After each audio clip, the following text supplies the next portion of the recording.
اللہ الرحمن الرحیم۔ روزے کی بادشاہی۔ روزہ کیا ہے؟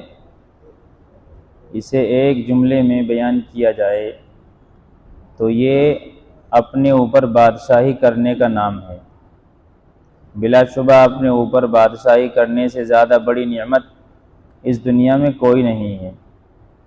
انسان اور جانور میں ایک بنیادی فرق یہ ہے کہ جانور جبلتوں میں جیتے ہیں، انہیں بھوک لگتی ہے تو وہ خوراک کی تلاش میں نکل کھڑے ہوتے ہیں، پیاس لگتی ہے تو پانی کے تالاب کا رخ کرتے ہیں۔ یہی معاملہ دیگر عادتوں کا ہے۔ ان کی عادتیں ان پر حکمران ہوتی ہیں، ان کے لیے وہ لڑتے ہیں، مرتے ہیں اور دوسرے جانوروں کو مار ڈالتے ہیں۔ یہی معاملہ انسان کا ہے، جس کو اس دنیا میں ایک حیوانی جسم دے کر بھیجا گیا ہے۔ اس حیوانی ڈھانچے کی بنیاد پر انسان بھی اپنی عادتوں کی ماتحت ہوتے ہیں، لیکن ساتھ ہی اللہ کی طرف سے انسانوں کو خیر اور شر، بھلائی اور برائی کا شعور اور پہچان بھی دی گئی ہے اور مذہب کی رہنمائی ملی ہوتی ہے۔ یوں یہ انسان اپنی عادت سے لڑ کر اسے کچھ حدود اور قیود میں رکھنے کی کوشش کرتا ہے، لیکن اسے اکثر اس میں ناکامی کا سامنا کرنا پڑتا ہے۔ انسان اور حلال و حرام سے بے پرواہ ہو جاتا ہے، دوسروں کا حق مار ڈالتا ہے، دوسروں پر ظلم کرتا ہے۔ یوں انسان پر حیوانیت غالب آ جاتی ہے۔ روزہ اس حیوانیت کو نکیل ڈالنے کا نام ہے۔ اس کا وہ پوائنٹ ایجنڈا یہی ہے کہ کھانا، پانی اور بیوی تینوں سے رک جاؤ۔ یہ تینوں کام کسی پہلو سے کوئی عبادت نہیں، مگر یہ کرنے سے انسان کو خود پر کنٹرول کرنے کی صلاحیت کا علم ہو جاتا ہے۔ ایک دفعہ اس صلاحیت کا انسان کو علم ہو جائے تو انسان پھر اس صلاحیت کو ہر جگہ استعمال کر سکتا ہے۔ اپنے کھانے کو چھوڑنے والا دوسرے کا مال کیسے کھا سکتا ہے؟ اپنے پانی کو چھوڑنے والا دوسرے کی کسی چیز کی طرف کیسے بری نظر ڈال سکتا ہے؟ اپنی بیوی سے دور رہنے والا پرائی عورت کی طرف کیسے نگاہ اٹھا سکتا ہے؟ اپنے نفس پر کنٹرول کرنے کی یہ صلاحیت ہی وہ بادشاہی ہے جس کا نتیجہ جنت کی ابدی بادشاہی ہے۔ بلا شبہ اس سے بڑی کوئی نعمت خالق کائنات نے تخلیق نہیں کی ہے، اور یہ دولت روزے سے نصیب ہو رہی ہے۔ کس سے نصیب ہو رہی ہے؟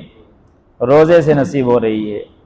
لہذا رمضان میں جو لوگ عبادت کی کثرت کیا کرتے ہیں، یہ ایک اچھی بات ہے، مگر رمضان کا حقیقی شعور جس شخص کو حاصل ہوگا وہ کثرت عبادت سے پہلے کثرت استغفار اور توبہ سے اپنے عمل کا آغاز کرے گا، کیونکہ توبہ ہی نیکی کی زندگی کا درست نقطۂ آغاز ہے۔ روزے کا قانون یہ ہے کہ انسان صبح صادق سے لے کر غروب آفتاب تک کھانا پینا چھوڑ دے اور تعلق زن و شو سے باز رہے۔ یہ ایک انتہائی سخت پابندی ہوتی ہے۔ بدقسمتی سے لوگ اس پابندی کو تو اختیار کرتے ہیں، مگر اس کی اصل روح سے ناواقف رہتے ہیں۔ اس قانون کی اصل روح یہی ہے کہ انسان اپنے آپ کو اپنے رب کی اطاعت کا اتنا پابند بنا لے کہ وہ تعمیل ارشاد میں اپنی بنیادی ضروریات تک کو چھوڑ ڈالے۔ کھانا پینا اور بیوی انسان کی بنیادی ضرورت ہے، تو اسے سکھایا جا رہا ہے کہ اللہ کی مرضی پر ان سب چیزوں کو چھوڑا جا سکتا ہے، تو یہ شعور بیدار کرنا ہے۔ تو روزے کی حالت میں جب بھوک سے اسے بے حال کرے اور وہ پھر بھی کھانے پینے کی چیزوں کی طرف نظر اٹھا کر نہ دیکھے، پیاس کی شدت گلے میں کانٹے ڈالے تب بھی وہ پانی اور مشروبات کی طرف مڑ کر نہ دیکھے، تو انسان کو سوچنا چاہیے کہ وہ کیا کر رہا ہے اور کیوں کر رہا ہے۔ جب انسان اس شعور کے ساتھ روزہ رکھے گا تو اسے لازماً احساس ہوگا کہ اس نے رب کو راضی کرنے کی خاطر اتنے مشکل کام ایک مہینے تک کر لیے، باقی جو کچھ وہ کہتا ہے اس کی پابندی کرنا اس سے کہیں ہلکا ہونا اور آسان کام ہے۔ جب وہ ایک مہینے کے لیے اپنے رب کے لیے بھوکا رہ سکتا ہے، پیاسا رہ سکتا ہے، بیوی کو چھوڑ سکتا ہے، تو پھر پورے سال اور پوری زندگی جو اور دوسرے کام ہیں جن کاموں کو اللہ کرنے کے لیے کہتا ہے تو وہ کرنا اس کے لیے آسان ہو جائے گا، اور جن کاموں سے وہ منع کرتا ہے ان کو چھوڑنا آسان ہو جائے گا۔ یہ احساس روزے سے بیدار کرنا اللہ تبارک و تعالیٰ چاہتے ہیں کہ انسان یہ دیکھے کہ کن کن مواقع پر اسے رب تعالیٰ کی نافرمانی کا ارتکاب ہو رہا ہے، ان کو چھوڑنے کا ارادہ کر لے، پھر سچے دل سے رب سے توبہ کر لے اور اپنے گناہوں کی معافی مانگ لے۔ لوگ روزے میں کثرت عبادت کی طرف توجہ دیتے ہیں، حالانکہ پہلے انہیں کثرت استغفار اور توبہ کی طرف توجہ دینا چاہیے، اس کے بعد ہی کثرت عبادت انسان کو کچھ فائدہ دے سکتی ہے۔ یعنی زیادہ عبادت کرنا، زیادہ تلاوت، ذکر و اذکار، یہ ساری چیزیں اس وقت ہی تو مفید ہوں گی جب انسان سب گناہوں کو چھوڑنے کا عہد کر لے گا اور یہ ارادہ کر لے گا، جیسے اس نے رمضان میں ارادہ کیا کہ مجھے نہیں کھانا ہے، نہیں پینا ہے، تو اللہ نے اس کے ارادے کو اتنا مضبوط کر دیا کہ سب چیزیں ہوتے ہوئے بھی وہ نہیں کھا رہا ہے، تو پوری زندگی میں اس ارادے کو مضبوط رکھنا ہے۔